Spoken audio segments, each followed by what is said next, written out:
সম্মানিত ভিউয়ার্স, নেটওয়ার্কের কারণে আসলে বারবার আমরা লাইভ থেকে বিচ্ছিন্ন হয়ে যাচ্ছি। এই মুহূর্তে ত্রিমুখী একটা সংঘর্ষ আসলে চলছে। একদিকে পুলিশ প্রশাসন অবস্থান করছে, অন্যদিকে আন্দোলনকারী শিক্ষার্থীরা, এবং অপর পাশে রয়েছে আসলে এই আওয়ামী লীগের সমর্থনকারীরা। আসলে ত্রিমুখী সংঘর্ষ যে কম অবস্থা বিরাজ করছে বন্দরবাজার এলাকায়। আমাদেরকে দেখানোর চেষ্টা করছি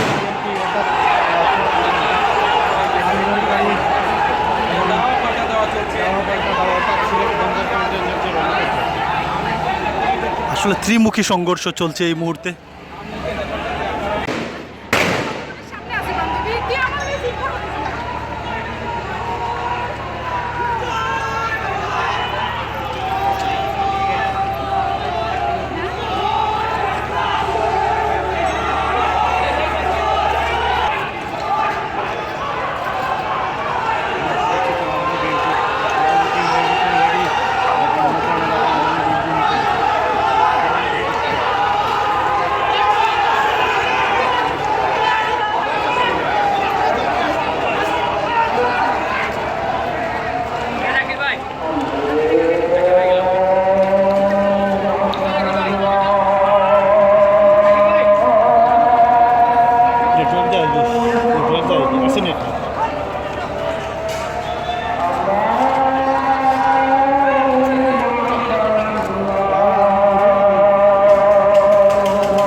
সংঘর্ষের